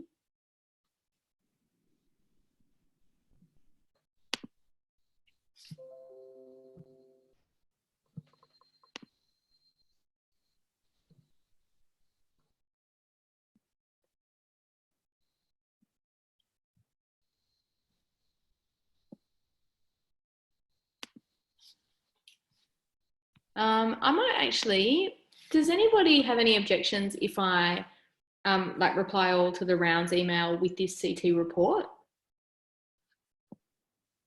I don't want to pepper you all with too much information, but if everybody's got a bit more time to kind of review it themselves.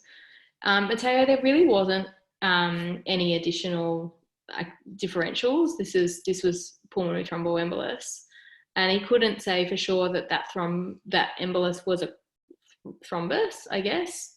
And that's one of the reasons we did the heartworm antigen and antibody titer in this cat, just in case there was a parasitic emboli. But having ruled that out essentially with negative result, I think a thromboembolus was the only real differential. And I think the other reason for that was that there was changes on the contralateral side as well, consistent with multiple small thromboemboli, which would be very unusual to have that with no nodular change in the lung.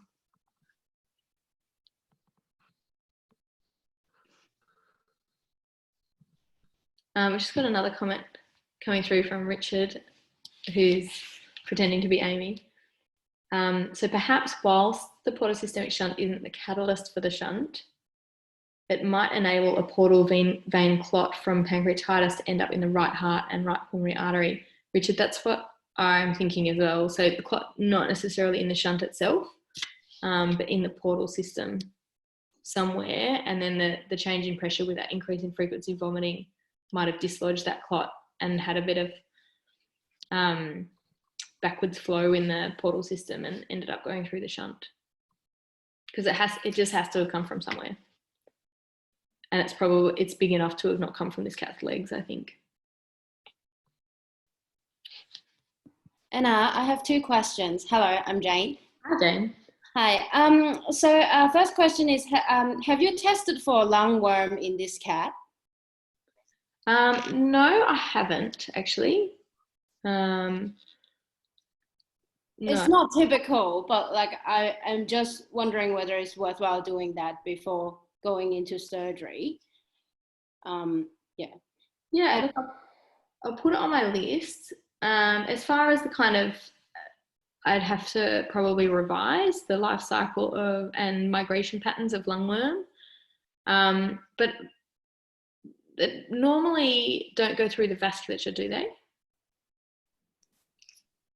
I don't think so, but like I'm just wondering, like with interstitial lung pattern, and I guess like could it still cause parasitic thromboembolism? But again, like I don't think it is like one of the common cause of a PTE, but I'm just wondering whether it's worthwhile doing it. I think it's a really interesting point, because what I haven't really talked about is, could this be a PTE associated with a local inflammatory process? So asthma or any other cause of local inflammation, so lungworm, pneumonitis, toxoplasmosis, pneumonia. There's a whole heap of causes of local inflammation which could have contributed to local clot formation. Just because of the local clot formation tends to be more peripheral and more in small vessels, because the inflammation outside of the vascular system, the vessel walls have to be kind of pretty thin for that inflammation to contribute to clot formation within the vessels. It would be very unusual to get such a main like the trunk of the pulmonary artery clotted in that situation, but not completely out of the question. My understanding of the kind of mechanism of the way that lungworm could cause this is not by the actual parasitic embolus, but by causing inflammation, which would predispose to thrombosis. So I couldn't rule it out 100%, but it doesn't quite fit with this kind of really sudden onset, like no kind of longer term pulmonary signs, really sudden onset respiratory distress, which fits more with an embolic, a kind of sudden embolic thromboembolic event rather than a sort of slower inflammatory accumulation and local thrombosis formation. Does that make sense? Yes, thank you. Now my second question is that I also have a recent case where the patient is on anticoagulants, and then we didn't know when to stop anticoagulant before surgery, and the doc ended up having thrombus in his vein after the surgery because of a consequence of stopping the anticoagulant about 4 to 5 days before the surgery.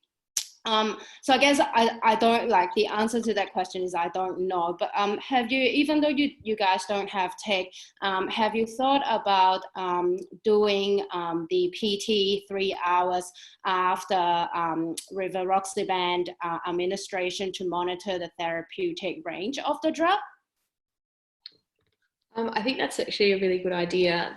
Unfortunately, the PT is just not, it's not very sensitive, and kind of what we speculate on what is an effective, you know, we sort of say, okay, well, let's aim for 1.5 upper limit of normal as our kind of therapeutic target, or 2 times upper limit of normal as our therapeutic target.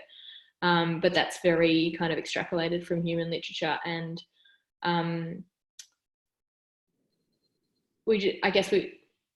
it's a nice theory, but what normal ranges are we going off? What is our therapeutic target? And I don't have any evidence to set those targets, and therefore I'm a bit insecure about using kind of really fixed targets for that reason. Do you have kind of, do you run a sort of INI sort of, is that kind of what you're thinking about?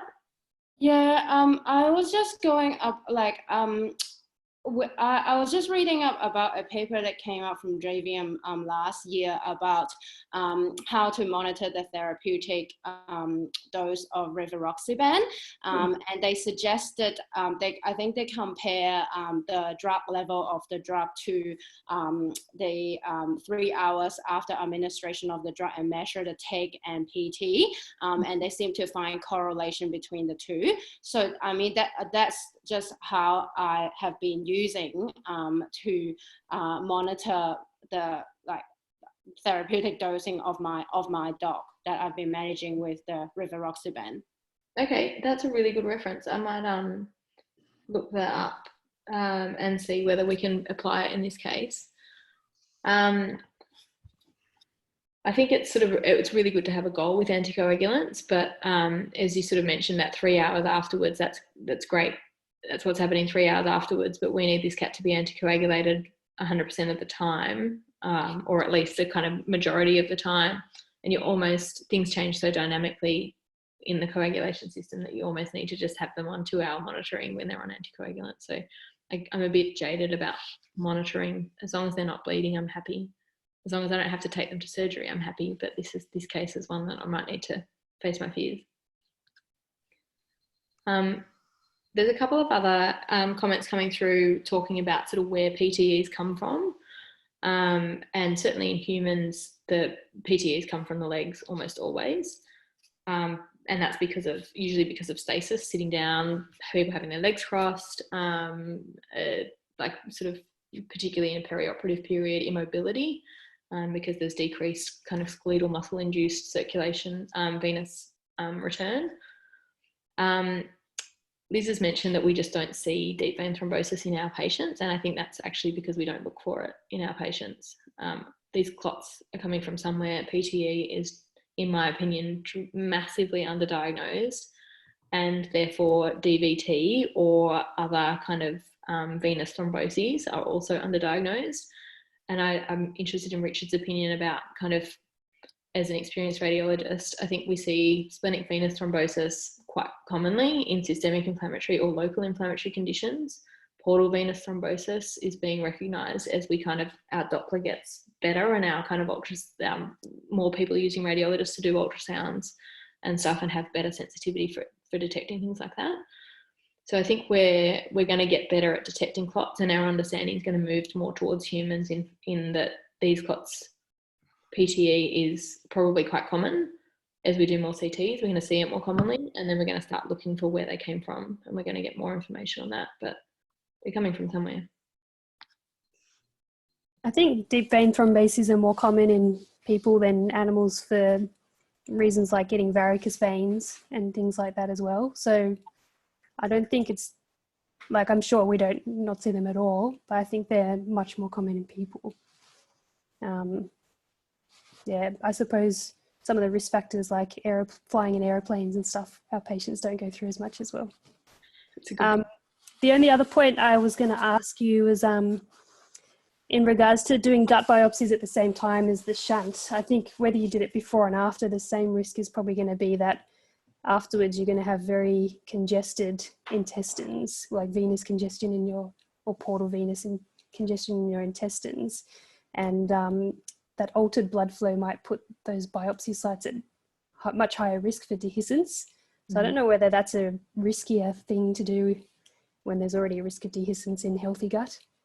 That's a really interesting point. Yeah, I was thinking more about sort of histological interpretation when there's a whole heap of congestion and presumably edema after shunt ligation, more than the impact on healing, but that's a really good point actually. I wonder whether we do shunt ligation first, assess the degree of portal hypertension and congestion in the mesenteric vessels, and then make a decision based on that. Why not do endoscopic biopsies? Yeah, it's a good call. Can't get the pancreas, but then we can do that post ligation. That's not so high stakes if it breaks down. And you could potentially do 2 procedures which are shorter anaesthetic times. Yeah, good point.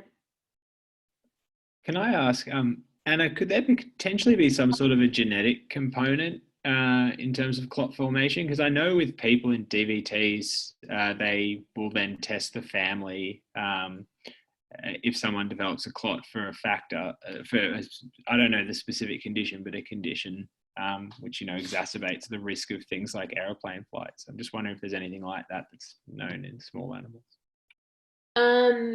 Again, the only real genetic predisposition we know of in animals is factor 12 deficiency, which is really common in purebred cats. Or I shouldn't say really common, it's probably the most common factor deficiency we see, and it results in a really prolonged APGT on testing, but actually in clinical, like in sort of clinical work, actually causes hypercoagulability. So this cat didn't have that. So we tested the APGT, and it wasn't prolonged enough for me to sort of go down the pathway of looking at factor analysis in this cat.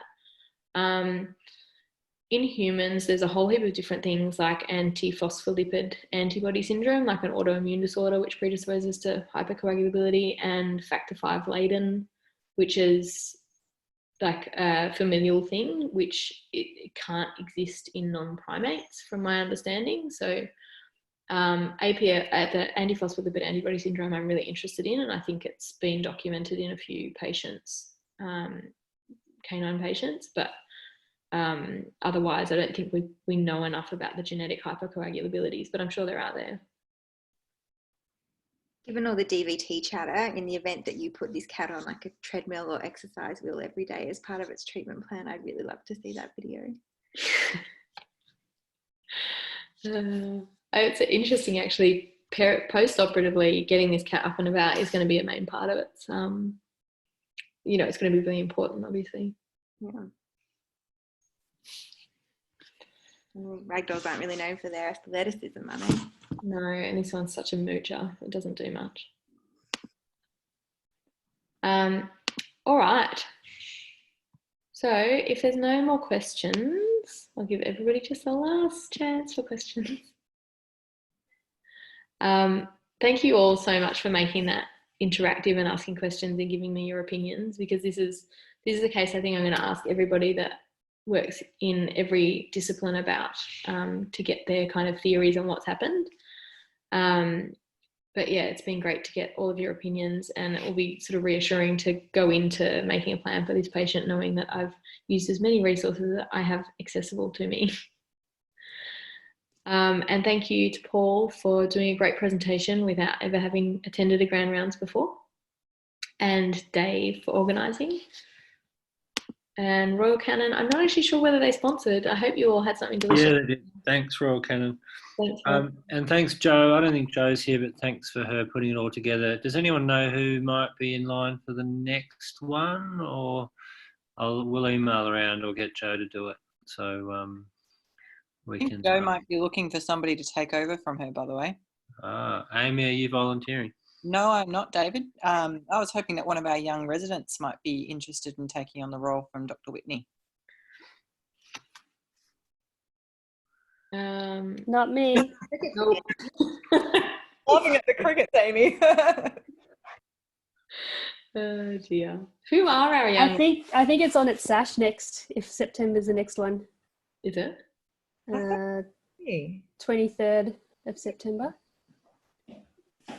That's if my calendar's up to date. That might be an old roster.